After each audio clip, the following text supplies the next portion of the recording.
Au printemps 1945, alors que le Troisième Reich s'effondrait, les troupes britanniques entrèrent à Bergen-Belsen. Parmi des milliers de corps et une odeur insupportable, ils trouvèrent les responsables du camp encore à leur poste. Parmi eux, une femme au visage impassible, Elisabeth Volkenrath. Elle était arrivée d'Auschwitz pour imposer de l'ordre au milieu du chaos. Sa présence représentait la continuité du système même dans sa ruine. Volkenrath n'agissait pas par impulsion. Elle suivait des ordres, appliquait des punitions, maintenait la structure de contrôle quand il n'y avait plus rien à contrôler. Elle était l'extension parfaite d'une hiérarchie qui avait transformé l'obéissance en une forme de pouvoir. Qu'est-ce qui maintient quelqu'un ferme dans un effondrement moral absolu? Qu'est-ce qui transforme la discipline en instrument de destruction? Jusqu'où la loyauté peut-elle aller lorsque la guerre est terminée? Le jour de la découverte, Bergen-Belsen sous le commandement britannique. Le 15 avril 1945, peu avant midi, les unités de reconnaissance de la 11e division blindée britannique ont avancé vers le nord de l'Allemagne et sont arrivées aux abords du camp de concentration de Bergen-Belsen. Il ne s'agissait pas d'une offensive militaire. Il n'y eut ni tir ni résistance. Le commandant allemand Joseph Kramer avait formellement demandé la reddition du camp, affirmant qu'une épidémie de typhus était devenue incontrôlable et que ses troupes étaient incapables de maintenir l'ordre. L'ordre britannique était clair: occuper le lieu, établir un contrôle immédiat et contenir l'épidémie. En entrant, les soldats ont trouvé un terrain dévasté. Le périmètre, entouré de fils de fer rouillés et de tours vides, cachait une étendue de terre saturée de corps. Parmi les baraquements en bois en ruine, s'accumulaient des milliers de cadavres. Certains étaient empilés contre les murs, d'autres gisaient à l'intérieur des cabanes où la décomposition progressait.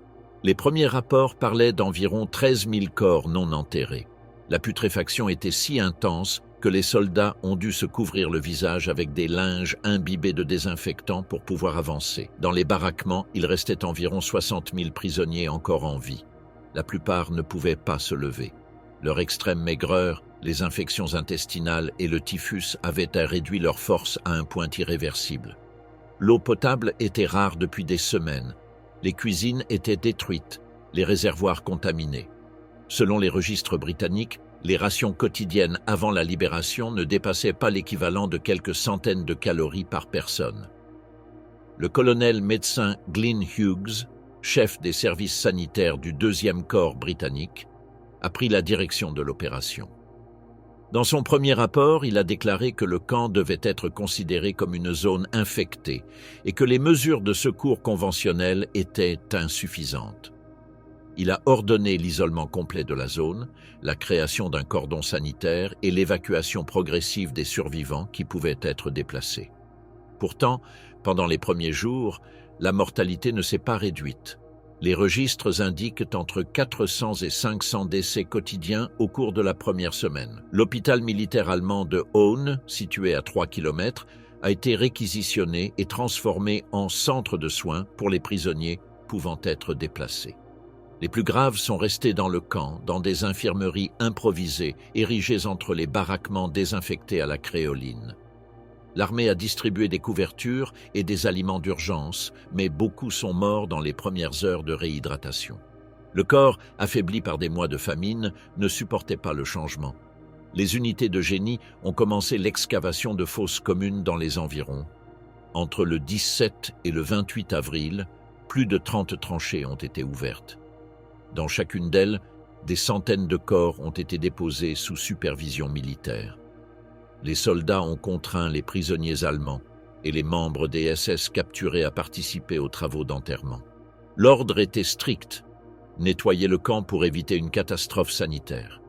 Parmi les détenus se trouvaient Joseph Kramer, commandant du camp, et un groupe de gardes SS, hommes et femmes. Parmi les femmes, un personnage avait été signalé par plusieurs témoins, Elisabeth Volkenrath. Jusqu'en février de cette année, elle avait servi à Auschwitz et était arrivée à Bergen-Belsen pour occuper le poste de chef des gardiennes. Les officiers britanniques ont enregistré son identité et l'ont séparée du reste du personnel féminin pour l'interroger. Les déclarations des prisonnières commencèrent immédiatement. Certaines, à peine capables de parler, l'identifièrent comme la responsable directe de la discipline dans les blocs féminins. Dans les archives administratives du camp, son nom figurait aux côtés des fonctions de supervision du personnel féminin, confirmant sa hiérarchie. Dans les jours suivants, les interrogatoires continuèrent tandis que les opérations sanitaires s'intensifiaient. Le Dr Hughes a informé que la principale difficulté n'était pas le manque de médicaments, mais l'impossibilité de nourrir correctement les survivants. Les tentatives de leur fournir de la nourriture solide se terminaient souvent par la mort. Par ordre médical, un régime liquide composé de soupe d'avoine et de lait en poudre diluée a été introduit. Au cours de la première semaine, plus de 10 000 patients ont été traités sous ce régime. Pour maintenir la propreté, l'armée a affecté 160 prisonniers des SS à des travaux d'assainissement. Les ordres étaient exécutés sous surveillance armée. Les tâches de transfert et d'enterrement se sont prolongées jusqu'à la fin de mai, lorsque les derniers baraquements ont été vidés. Le service cinématographique de l'armée britannique a documenté chaque étape. Les films montraient l'état des prisonniers, les corps non enterrés et les opérations de nettoyage. Le matériel a été envoyé au quartier général allié comme preuve des conditions du camp. Les rapports écrits complémentaires énuméraient le nombre approximatif de corps, le nombre de fosses ouvertes et les registres des nationalités des survivants. Le rapport général du 30 avril a indiqué que, depuis l'arrivée des troupes, plus de 14 000 personnes étaient mortes. Le nombre total de décès depuis la création du camp dépassait les 50 000. Les Britanniques ont alors ordonné la création d'un nouveau site, appelé Camp numéro 2, dans une zone proche. Des cuisines, des dortoirs et des postes médicaux ont été construits sous la supervision de la Croix-Rouge. Les survivants ont été classés selon leur état de santé et une routine d'hygiène obligatoire a été établie.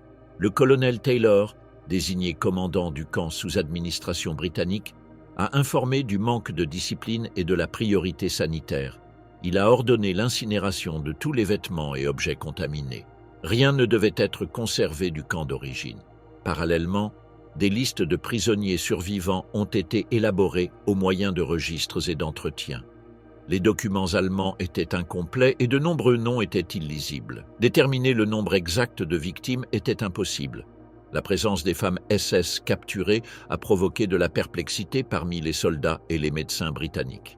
La structure de contrôle féminin dans les camps de concentration avait opéré avec autonomie et une discipline militaire. Volkenrath occupait le grade le plus élevé au sein de cette hiérarchie à Bergen-Belsen. Dans sa première déclaration, le 18 avril, elle a décrit l'organisation du camp et les transferts de prisonniers depuis Auschwitz.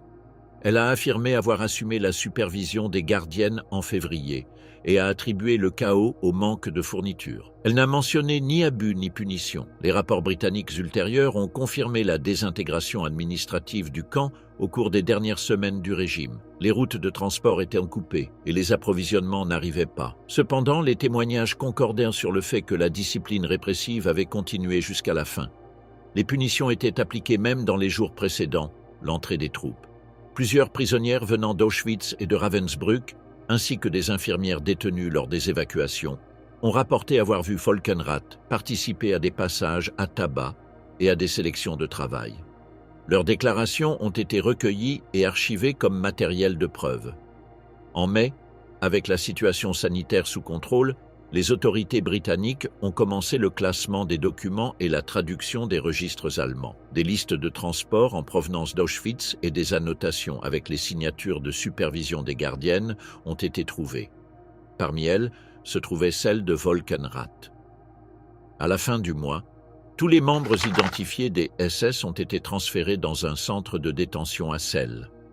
Là, des photographies des prisonniers ont été prises, y compris celles de Kramer, Grèze et Volkenrath, destinées à l'archive officielle.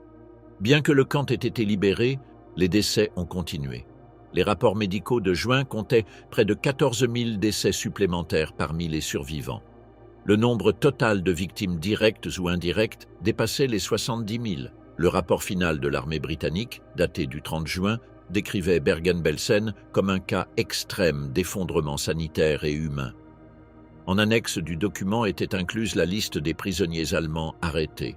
Parmi eux, Elisabeth Volkenrath, SS Oberofficerin, capturée le 17 avril 1945.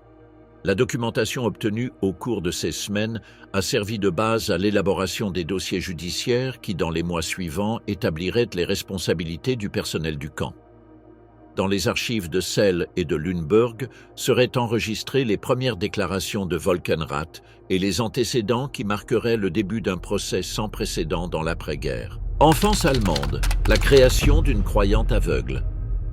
Elisabeth Mülow est née le 5 septembre 1919 à Schönau, an der Katzbach, une petite ville industrielle située dans le district de Liegnitz, dans la région de Basse-Silésie, dans l'ancienne République de Weimar.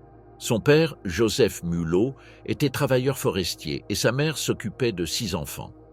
L'environnement rural était caractérisé par une économie fragile, basée sur l'exploitation forestière, le travail du charbon et de petits ateliers métallurgiques.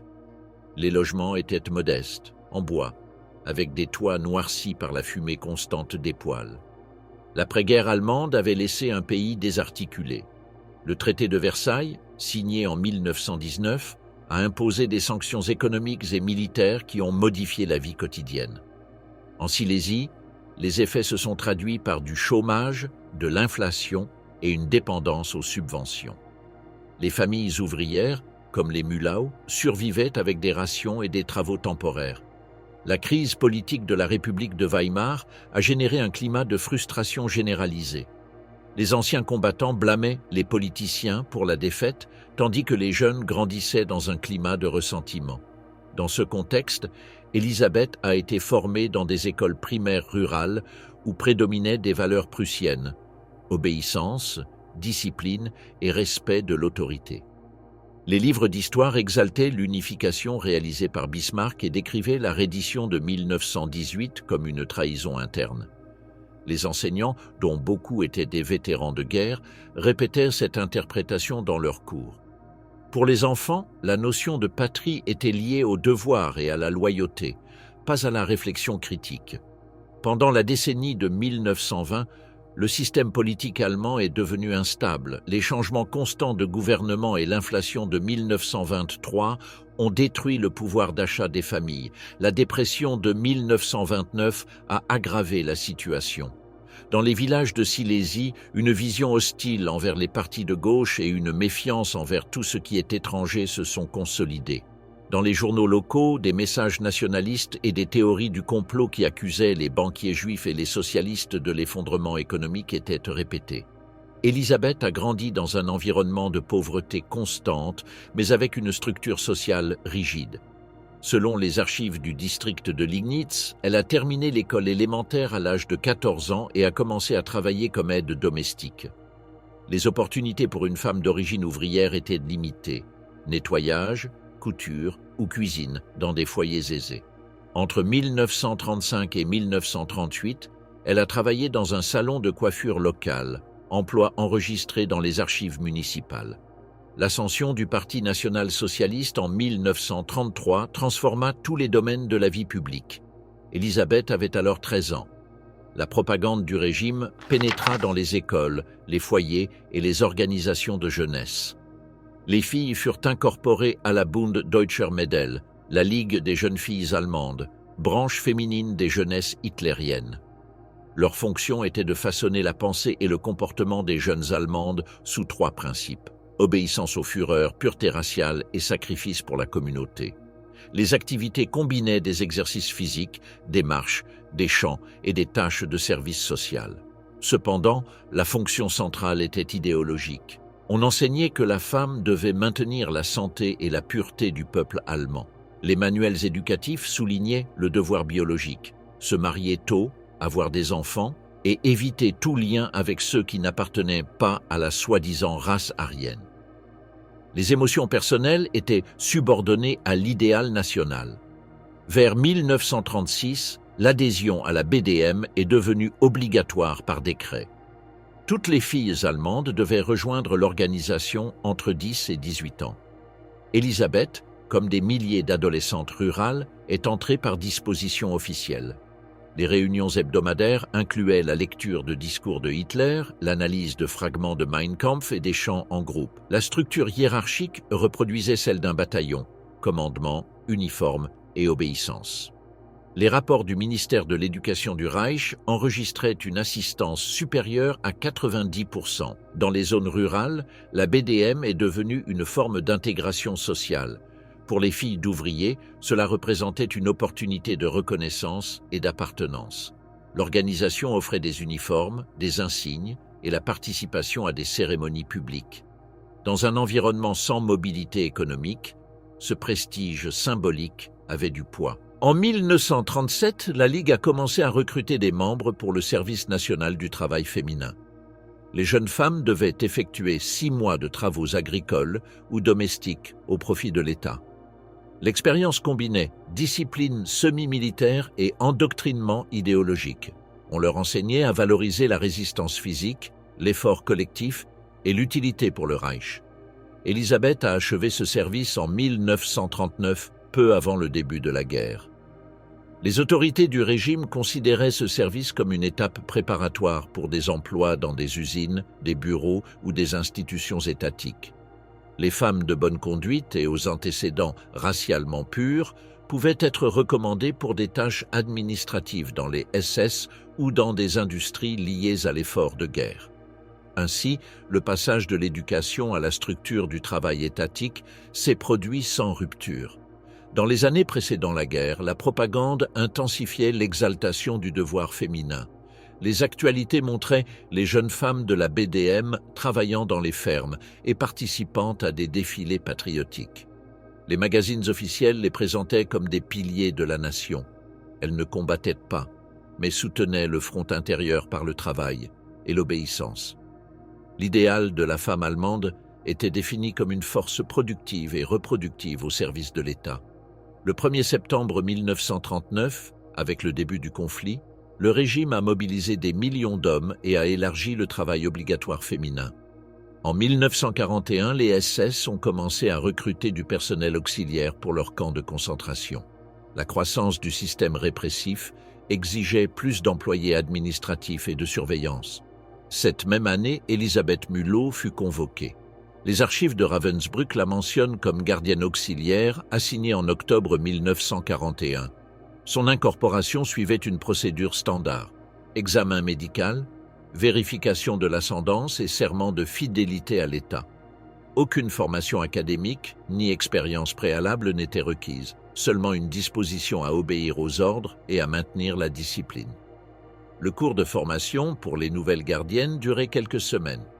Il incluait des règles de conduite, un régime de punition et l'organisation interne du camp.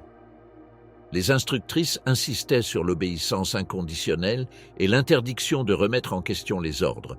L'emploi offrait un salaire, un uniforme, un logement et l'accès à des magasins réservés au personnel des SS. Pour de nombreuses femmes, cela représentait une amélioration matérielle significative par rapport aux travaux civils. Dans le système éducatif et de propagande nazie, l'obéissance avait remplacé la pensée individuelle. Les générations formées après 1920 ont été entraînées à considérer la discipline comme une vertu et l'empathie comme une faiblesse. La compassion devait être dirigée uniquement vers les membres de la communauté nationale. Les ennemis du Reich étaient dépouillés d'humanité par définition. Les documents conservés dans les archives fédérales de Berlin montrent que, vers 1939, l'uniformité idéologique de la BDM était totale. Les réunions s'ouvraient par le salut au Führer et se concluaient par des lectures de slogans. Le matériel didactique répétait les mêmes concepts: pureté, obéissance, service. Ce mécanisme a produit une génération programmée pour agir sans délibération morale. Pour Elisabeth, ce système a annulé le doute. Sa formation avait réduit le processus de décision à une séquence: recevoir l'ordre, l'exécuter, informer. Quand elle fut appelée à Ravensbrück, cette logique était pleinement intériorisée. Elle ne percevait pas de contradiction entre l'obéissance et la moralité, parce que son éducation avait éliminé la notion de jugement personnel. Ravensbrück, l'école du sadisme. En octobre 1941, Elisabeth Mulot fut affectée au camp de concentration féminin de Ravensbrück, situé à environ 90 km au nord de Berlin, près du lac Schwetzee. Son intégration a été réalisée par l'intermédiaire de l'Office central de l'économie et de l'administration des SS, organisme responsable du recrutement du personnel affecté au système des camps. À cette époque, Ravensbrück était en activité depuis plus de 2 ans et disposait d'une structure consolidée. Le camp, inauguré en mai 1939, était le principal centre d'internement pour femmes sous le contrôle du Reich. Sa capacité initiale était d'environ 3000 prisonnières, mais vers la fin de 1941, elle dépassait les 12 000. Outre les baraquements, ateliers et services médicaux, il abritait une section dédiée à la formation des nouvelles gardiennes, appelée Erziehungsabteilung. Mühlau y fut assigné pour sa formation. La formation était dirigée par Dorothea Binz, une officier avec le rang d'Oberaufseherin, considérée comme la figure centrale du corps féminin des SS. Sa méthode combinait discipline militaire, contrôle psychologique et usage de la punition physique. Le but était d'éliminer tout lien émotionnel entre les gardiennes et les prisonnières. Les recrues, pour la plupart jeunes et sans expérience préalable, étaient soumises à une routine qui transformait l'obéissance en un réflexe automatique. Le cours de formation durait entre 6 et 8 semaines. Il comprenait des cours théoriques sur le règlement intérieur, les procédures de comptage et l'organisation des groupes de travail. On insistait sur la précision des ordres, la posture corporelle et le ton autoritaire. Les prisonnières étaient identifiées uniquement par un numéro. Toute déviation, un mot hors tour, un mouvement imprévu, était punie par des exercices forcés ou privation de repos. Binz établissait que la fonction de la gardienne n'était pas de s'occuper, mais de contrôler. L'autorité devait s'exprimer par la peur. Pour assurer l'obéissance, la surveillance réciproque entre les propres instructrices et apprentis était promue. Les comportements étaient évalués quotidiennement. Celles qui montraient des doutes recevaient des sanctions. Celles qui faisaient des preuves de fermeté étaient recommandées pour des promotions. L'entraînement créait un environnement où la peur remplaçait le jugement personnel. Chaque bloc du camp était dirigé par une responsable allemande, la Blockführerin, assistée par des détenus désignés comme Kapos. Les gardiennes en formation accompagnaient les appels matinaux, les marches vers les ateliers et les séances de punition. Elles apprenaient à utiliser des instruments simples, comme des bâtons ou des courroies. L'utilisation d'armes à feu était restreinte au périmètre. La répétition continue des ordres, des cris et des coups établissait un modèle de comportement où la violence s'intégrait dans la routine. Elisabeth Mühlau a été temporairement affectée aux Außenkommando, des groupes de travail externes chargés des travaux agricoles ou de construction. Sa tâche consistait à maintenir la formation et le rythme de travail. Les superviseurs observèrent sa performance pour évaluer sa capacité de contrôle. Dans cet environnement, la surveillance devenait une extension de la formation. L'autorité se testait sur le terrain face à la résistance silencieuse des prisonnières. La discipline s'imposait aussi parmi les propres femmes SS. Elles devaient saluer leurs supérieurs avec le bras tendu, maintenir l'uniforme en parfait état et éviter tout contact avec le personnel masculin des camps annexes. Les infractions impliquaient l'arrestation interne ou la réduction de salaire. Binz appliquait les sanctions avec exactitude, renforçant la hiérarchie comme instrument de cohésion. Les gardiennes vivaient dans des bâtiments séparés à l'intérieur de l'enceinte, avec des dortoirs et une salle à manger exclusifs. Pendant le service, les conversations personnelles étaient interdites. Le soir, les apprentis assistaient à des lectures collectives du règlement. Sur les murs de la salle d'instruction, des phrases de propagande exaltaient la dureté comme vertu. Le but était de transformer l'obéissance en principe moral.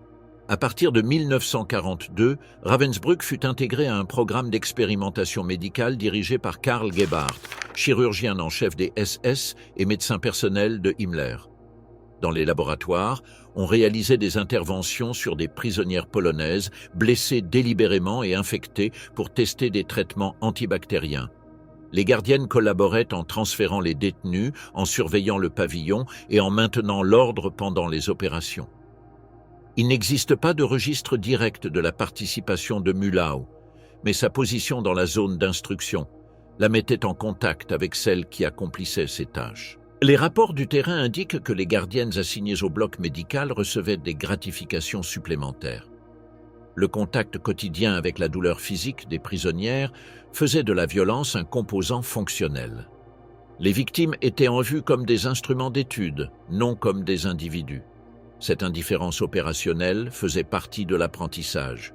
Binns justifiait les punitions et la dureté comme un devoir envers l'État. Il répétait que la faiblesse menait au chaos et que la mission des gardiennes était de préserver l'ordre par tous les moyens. La sévérité était présentée comme une preuve de loyauté. Les actes de répression étaient documentés comme conformité au règlement. Le processus de désensibilisation progressait par étapes. Au début, les apprentis observèrent les punitions appliquées par leurs supérieurs. Plus tard, on leur ordonnait de les exécuter. Le critère d'évaluation était simple: fermeté face à l'insubordination. Les rapports d'évaluation interne reflètent l'importance de cette attitude. Les promotions dépendaient de la capacité à imposer la discipline sans hésiter. La croissance du camp a multiplié le besoin de personnel. En 1942, plus de 3000 femmes SS avaient reçu une formation à Ravensbrück et furent réparties dans le système des camps. Les pratiques de contrôle et de punition ont été reproduites à Auschwitz, Majdanek, Buchenwald et Lublin. La formation de Ravensbrück est devenue un modèle opérationnel. Elisabeth Mühlau a terminé sa formation la même année. Les documents internes la qualifient d'apte pour des tâches de supervision et recommandent son transfert vers un camp de plus grande taille. Son dossier, daté de mars 1942, inclut la note finale signée par Binns: discipline satisfaisante, obéissance et réaction adéquate face à l'insubordination. L'ambiance du camp définissait la conduite de ceux qui s'y formaient. Le pouvoir s'exerçait par le contrôle physique et l'humiliation. La relation entre gardiennes et prisonnières était strictement hiérarchique. Montrer de la compassion équivalait à remettre en question l'autorité. La logique institutionnelle transformait la souffrance en un indicateur d'efficacité. Le contact avec les prisonnières polonaises, soumises à des expériences, renforçait l'idée que certains corps étaient dépourvus de valeur en dehors de leur utilité pour le Reich. L'intégration entre les pratiques médicales et la discipline du camp a consolidé une même structure de pensée. La douleur pouvait être utilisée comme un outil légitime. À la fin de 1942, Ravensbrück abritait plus de 45 000 prisonnières. L'augmentation des exécutions et l'incorporation d'un crématorium transformèrent le site en un centre de punition et d'élimination. Les gardiennes assistaient aux exécutions comme témoins obligés. Leur présence symbolisait l'extension de l'autorité administrative sur la mort. Lorsque Mühlau a terminé sa formation, le système des camps s'étendait vers l'Est. Auschwitz devenait le principal centre de déportation et d'extermination. Les SS nécessitèrent du personnel féminin pour les nouveaux secteurs. Dans les registres, son nom figure barré sur la liste de Ravensbrück et inscrit sur celle d'Auschwitz le 5 mars 1942. À 22 ans, avec un certificat de conduite exemplaire, Elisabeth Mühlau a quitté Ravensbrück. Elle emportait avec elle la discipline apprise dans un environnement où la violence était considérée comme une forme d'ordre. Son transfert à Auschwitz la placerait au cœur opérationnel du système d'extermination que le Reich avait perfectionné. Auschwitz-Birkenau, l'ascension de la bourreau. Le 5 mars 1942, Elisabeth Mühlau est arrivée au complexe d'Auschwitz, alors en cours d'expansion. Son transfert faisait partie d'une réorganisation du personnel féminin provenant de Ravensbrück, destinée à renforcer les nouvelles zones administratives dans les camps de l'Est. À ce moment-là, Auschwitz fonctionnait principalement comme camp de concentration et de transit, bien qu'il se transformerait bientôt en le noyau du système d'extermination du Reich. À son arrivée, Mühlau a été affectée au sous-camp de Auschwitz I, où le secteur féminin venait d'être structuré. Sa première affectation consistait à superviser un groupe de prisonnières employées dans les ateliers de couture et de réparation d'uniformes. La documentation interne des SS indique que la majorité des travailleuses étaient des femmes polonaises et juives, âgées de plus de 40 ans. Les gardiennes avaient la responsabilité de maintenir l'ordre et la productivité pendant les journées, qui s'étendaient sur plus de 12 heures par jour. Les règles de conduite étaient identiques à celles de Ravensbrück. Formation rigide, discipline immédiate et punition physique en cas de manquement. Les gardiennes pouvaient appliquer des sanctions sans autorisation préalable. Les méthodes comprenaient des gifles, des coups avec des bâtons ou l'obligation de rester immobile pendant de longues périodes. Les fautes considérées comme graves étaient transmises au bureau de sécurité, qui décidait de confinement ou de transferts aux travaux forcés. Des déclarations ultérieures de survivants, comme celle de la prisonnière polonaise Vera Fischer, ont identifié Mühlau comme l'une des gardiennes qui utilisait habituellement la violence. Fischer a affirmé avoir été frappée lors d'une inspection de vêtements et hospitalisée après l'incident. D'autres témoignages ont également décrit son comportement comme autoritaire et strictement soumis à la réglementation du camp. Dans les mois suivants, Mühlau a été transféré dans la zone de gestion des colis, où les envois destinés aux prisonniers étaient triés. La fonction incluait la vérification et l'enregistrement des aliments, des vêtements et des objets confisqués. Le contrôle de ce matériel offrait des opportunités de détournement, pratique fréquente parmi le personnel. Il n'existe pas de document liant directement Mühlau à ces actes, bien que son poste l'a placé dans une position d'accès à ceux-ci. Vers la fin de 1942, son nom figure dans un rapport administratif d'Auschwitz-Birkenau. À cette date, le complexe était déjà divisé en 3 secteurs. Auschwitz-Paprum, administratif, Auschwitz II-Birkenau, destiné à l'extermination et au travail forcé, et Auschwitz III-Monowitz, industriel. Mühlau fut transféré à Birkenau, où le flux de déportation depuis l'Europe occupée augmentait de manière constante. La structure féminine du camp était dirigée par Maria Mandel, Oberaufseherin de toutes les sections de femmes. Sous son commandement, plusieurs chefs intermédiaires contrôlaient les blocs et ateliers. En 1943, Mühlau, déjà connue comme Elisabeth Volkenrath après son mariage avec l'officier SS Heinz Volkenrath, a été promue au poste de Blockführerin, responsable de plusieurs baraquements. Sa promotion a été recommandée par des supérieurs qui soulignaient sa capacité à maintenir la discipline et à exécuter les ordres sans nécessité d'assistance. Le mariage avec Heinz Volkenrath a consolidé sa position au sein du personnel du camp. Les couples SS bénéficiaient d'un logement séparé et d'un accès à des installations exclusives. Leur vie se déroulait entre la routine du travail à Birkenau et la résidence du personnel située à proximité. Dans les registres de la SS, son nom de jeune fille disparaît à partir de cette année-là. L'expansion de Birkenau a coïncidé avec l'installation de nouveaux crématoires et chambres à gaz. Les sélections sur les rampes se faisaient de manière continue. Les médecins SS décidaient qui serait envoyé au travail et qui mourrait à l'arrivée.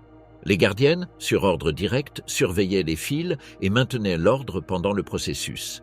Des survivants comme Hélène Herkowitz et Vera Fischer ont déclaré avoir vu Volkenrath surveiller les zones d'arrivée des trains. Ils ont décrit qu'elle intervenait pour empêcher les évasions ou les changements de file, utilisant la force physique. Il n'existe pas de document indiquant qu'elle participait à la sélection médicale, mais elle remplissait des fonctions de contrôle immédiat lors des opérations.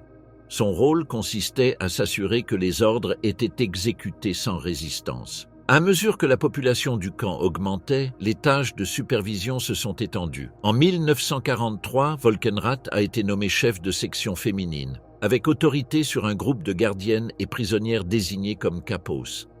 Son travail incluait l'organisation des décomptes, la surveillance des ateliers et le contrôle des marches disciplinaires.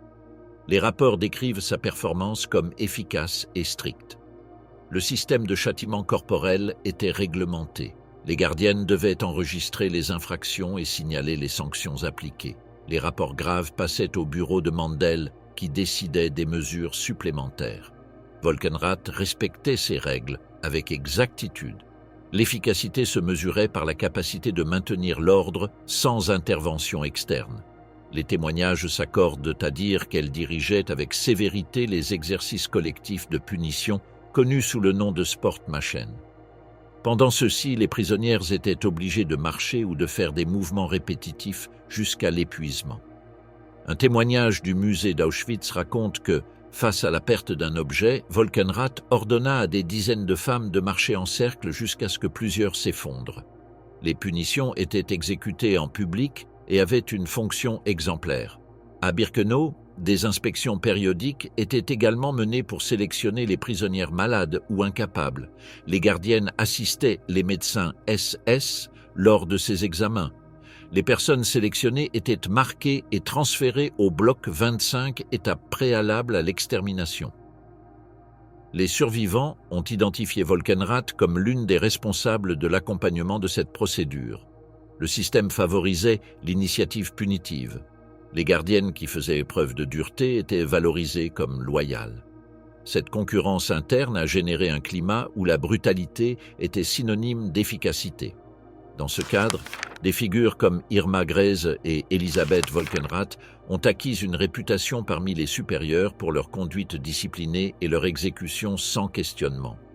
Pendant 1944, le nombre de prisonniers a dépassé les 90 000 personnes. Les déportations massives de Juifs hongrois ont poussé les installations à la limite. Pendant cette période, Volkenrath a été promu Oberaufseherin, superviseur principal de tout le personnel féminin du camp. Sous son commandement, il y avait environ 30 gardiennes et un grand nombre de prisonnières chargées de l'administration interne. Les rapports administratifs montrent que le camp traversait un effondrement logistique. La surpopulation, les épidémies et le manque de fournitures aggravaient la situation.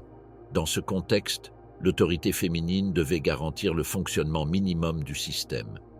Volkenrath agissait comme lien entre les ordres de Mandel et l'exécution quotidienne.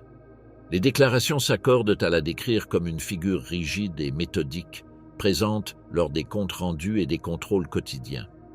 Il n'y a aucun enregistrement qu'elle ait exprimé une opposition ou un conflit avec les ordres. Son comportement était en adéquation avec les normes institutionnelles.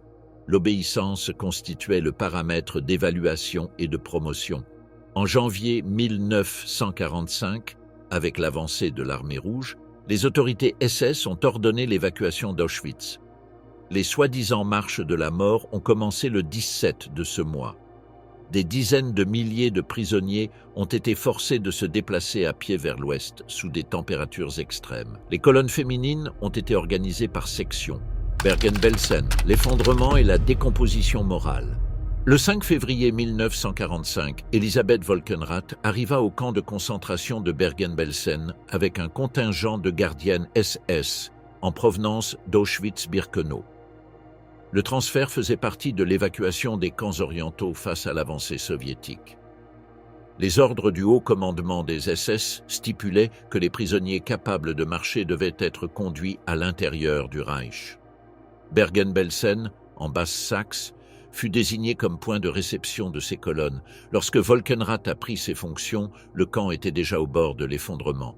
Il avait été conçu comme installation pour prisonniers politiques et plus tard comme camp d'échange. Mais dans les premiers mois de 1945, il est devenu un dépôt de déportés sans destination. Des milliers de personnes provenant d'Auschwitz, Neuengamme et Mittelbau-Dora ont été entassées dans un espace insuffisant. Les rapports de la SS de janvier et février mentionnent l'arrivée de convois qui dépassaient les 18 000 prisonniers. Les décès ont commencé même avant que les trains ne soient vidés. Le système de santé s'est effondré en quelques semaines. Il n'y avait pas d'eau potable, les baraquements étaient infestés de poux et la nourriture se composait d'une soupe claire et d'un morceau de pain hebdomadaire. Les registres de décès ont cessé d'être mis à jour à la fin de février, lorsque les décès se sont multipliés de façon incontrôlable. Les épidémies de typhus, de dysenterie et de tuberculose ont ravagé le camp. De nombreux médecins allemands sont tombés malades ou sont morts, et le reste a abandonné leur poste. Depuis le mois de décembre 1944, la direction était entre les mains de Joseph Kramer, ancien commandant d'Auschwitz. Son personnel comprenait environ 40 gardiennes SS. Volkenrath, désignée comme Oberaufseherin, était l'autorité féminine suprême et supervisait la discipline, le travail forcé et l'administration interne. Bien que le camp ne possédât pas de chambres à gaz, la mortalité quotidienne atteignait des niveaux comparables à ceux des centres d'extermination. Les témoignages des prisonniers décrivent un environnement sans structure. Les baraques destinées à 100 personnes accueillaient plus de 500. Les cadavres s'accumulaient à côté des vivants. Sans eau, beaucoup buvaient dans des flaques ou des canaux de drainage. La majorité souffrait de fièvre, de diarrhée et de blessures ouvertes. L'odeur de décomposition imprégnait tout. Au milieu du chaos, l'autorité de Volkenrath est restée active.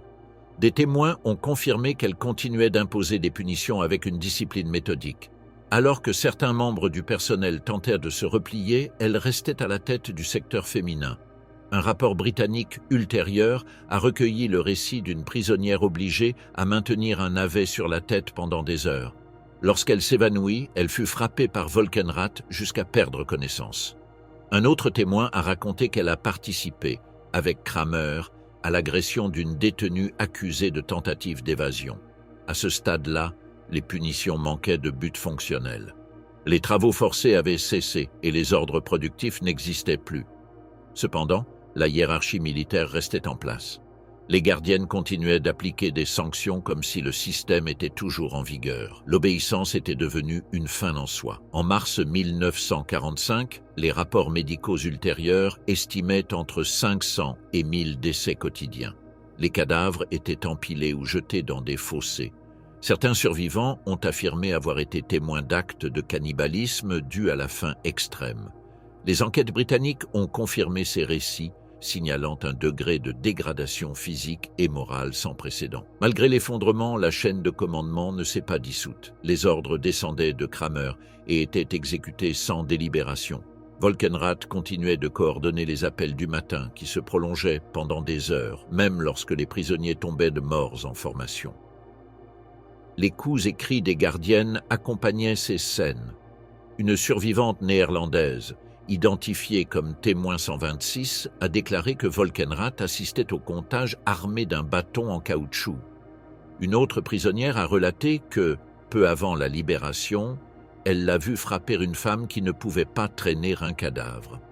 Les deux descriptions coïncidaient dans son comportement: rigidité, contrôle et violence routinière. Les archives allemandes de Hanovre indiquent qu'au début d'avril, Bergen-Belsen a été isolé.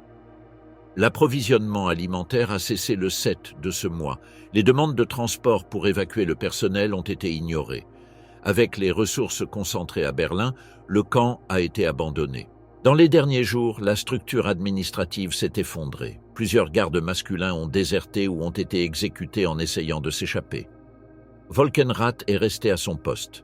Son nom figure sur la liste du personnel présent le 12 avril, 3 jours avant l'arrivée des troupes britanniques. Les dernières agressions documentées ont eu lieu pendant ces journées. Une infirmière prisonnière a déclaré que le 14 avril, elle a vu Volkenrath frapper une jeune femme jusqu'à ce qu'elle perde connaissance. Ce même jour, un autre témoignage l'a placé en train de diriger des prisonnières qui nettoyaient autour de l'infirmerie parmi les cadavres. Le 15 avril, les troupes britanniques ont entouré le camp. Joseph Kramer s'est présenté devant elle et a remis le commandement. Il a argumenté qu'une épidémie incontrôlable avait détruit toute capacité de gestion. Les Britanniques ont ordonné de maintenir le personnel SS en détention. Volkenrath a été arrêté ce même jour.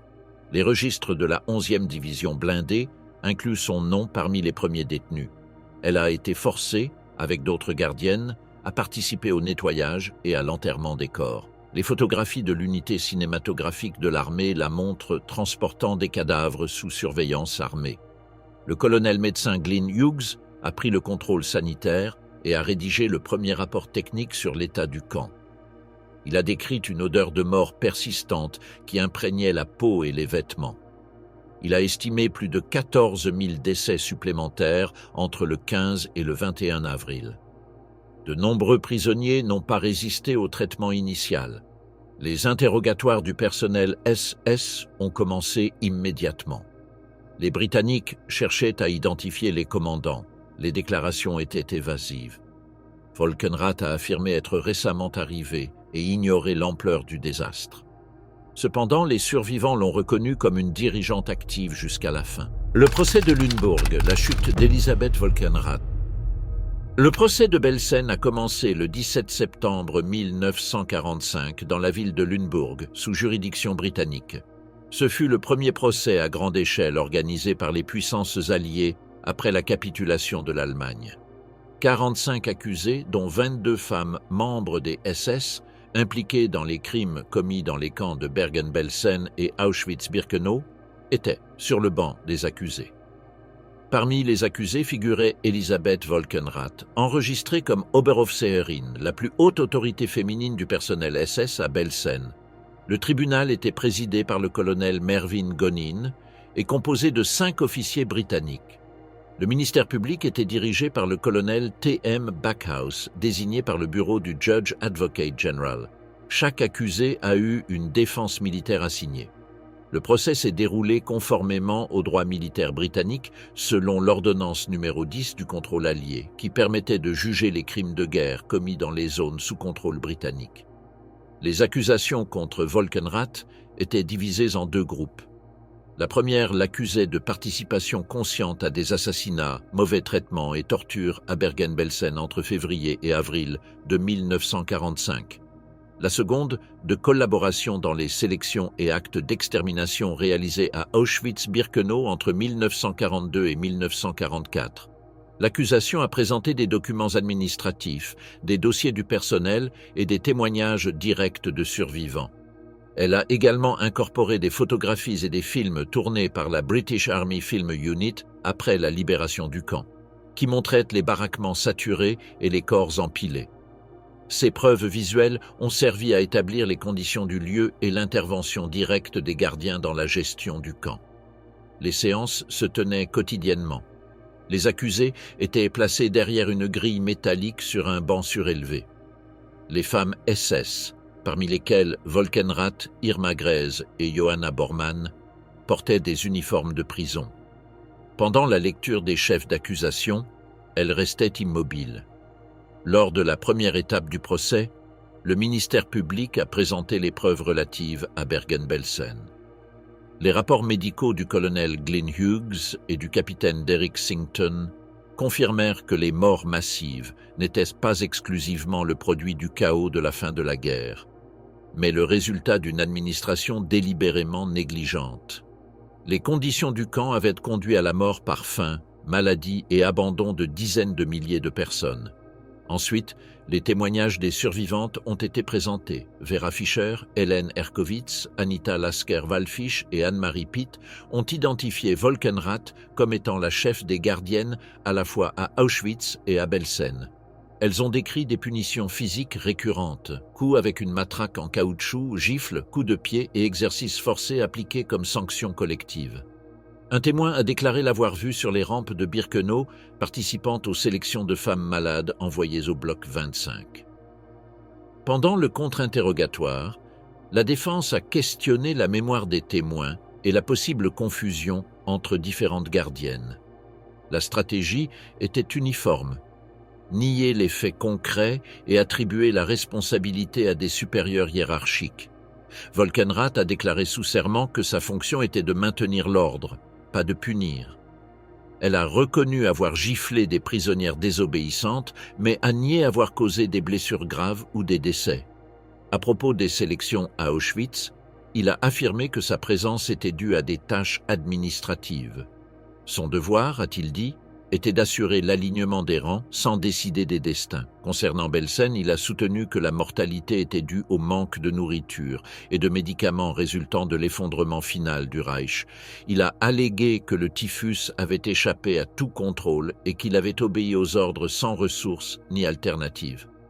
Le procureur a réfuté ces arguments. Il a présenté des règlements des SS qui établissaient l'autorité des Oberaufseherinnen sur la discipline et le traitement des prisonnières. Selon la structure hiérarchique, Volkenrath n'était pas subordonné, mais cadre intermédiaire avec pouvoir de décision. Les ordres généraux n'exonéraient pas de la responsabilité pour des actes de cruauté ou de négligence. Entre le 10 et le 19 octobre, les témoignages les plus longs ont été entendus. Helen Erkowitz a raconté qu'elle avait été battue à plusieurs reprises par Volkenrath après avoir été accusée de vol, confinée sans nourriture ni eau et forcée ensuite à des travaux de nettoyage tout en étant malade du typhus. D'autres témoins ont raconté des punitions collectives consistant à garder les bras levés pendant des heures ou à faire des exercices jusqu'à l'effondrement. Le parquet a présenté ces cas comme preuve d'un schéma systématique. Les abus étaient non des incidents isolés, mais une partie d'une méthode de contrôle institutionnalisée. La violence était appliquée régulièrement et en connaissance des conséquences. Dans sa déclaration finale, Volkenrath a insisté sur l'obéissance due. Elle a affirmé ne pas avoir compris le destin des prisonniers sélectionnés à Auschwitz et a nié avoir assisté à des exécutions. Concernant les morts à Belsen, elle a répété qu'elle ne pouvait pas éviter la faim ni les épidémies. Selon les actes, elle a répondu avec un ton serein et sans montrer d'émotion. Le 30 octobre 1945, le tribunal a rendu son jugement. Elisabeth Volkenrath a été déclarée coupable de crimes de guerre pour les 2 chefs d'accusation. Le document signé par le colonel Gonin la décrivait comme un instrument actif d'un système de brutalité qui opérait avec sa connaissance et sa coopération. La peine imposée a été la mort par pendaison. 11 accusés ont reçu la même condamnation, y compris Joseph Kramer, Irma Gress et Johanna Bormann. Les autres ont été condamnés à la prison. Les condamnés ont été transférés à la prison de Hamelin, désignée comme centre d'exécution de la zone britannique. Le bourreau Albert Pierrepoint, assisté par Herbert Morris, fut chargé d'exécuter les sentences. Les préparatifs ont suivi le protocole habituel. Examen médical, pesée corporelle pour calculer la longueur de la corde et vérification du mécanisme. Le registre pénitentiaire d'Hamelin indique que Volkenrath a été exécuté le 13 décembre 1945 à 9h34. Le médecin militaire a certifié la mort immédiate. Le rapport du ministère de la Guerre britannique indique que la procédure s'est déroulée sans incident. Les corps ont été enterrés dans des fosses anonymes à l'intérieur de l'enceinte pénitentiaire. La presse britannique a publié de larges chroniques sur les exécutions. Les journaux The Times, Daily Telegraph et Manchester Guardian ont souligné l'ampleur du processus et la hiérarchie des femmes condamnées. Dans la majorité des articles, Volkenrath était identifiée comme la femme de rang le plus élevé parmi les gardiennes de Belsen et mentionnée aux côtés d'Irma Gress. Les titres ont souligné le caractère exemplaire de la sentence dans le contexte de l'après-guerre. Les correspondants militaires ont souligné la dimension symbolique du procès. Plus que de punir des individus, il s'agissait de réaffirmer un principe légal, la responsabilité personnelle au sein d'un régime fondé sur l'obéissance. Le procès de Lunebourg est devenu un précédent direct des procès de Nuremberg, inauguré en novembre de la même année. Le dossier de l'affaire, conservé dans les archives du bureau du Judge Advocate General, comprend une note finale du procureur Backhouse. L'obéissance n'est pas une défense lorsqu'elle est exercée dans la commission d'actes inhumains. L'accusée savait ce qu'elle faisait et l'a maintenue jusqu'à la fin. Après l'exécution, les corps ont été enterrés sans cérémonie ni identification. Aucun membre de la famille n'a réclamé les restes. Il n'existe aucun enregistrement de lettres ou de déclaration finale de Volkenrath. Son nom est resté absent des archives publiques pendant des années, jusqu'à être récupéré dans des recherches historiques ultérieures. Le procès de Belsen a établi des précédents fondamentaux en matière de responsabilité individuelle pour crimes de guerre. Il a reconnu la valeur judiciaire du témoignage des victimes et a défini la reddition de comptes comme un principe incontournable. La figure d'Elisabeth Volkenrath a été documentée comme partie structurelle du système concentrationnaire, représentante de la chaîne administrative qui exécutait des ordres sans remise en question.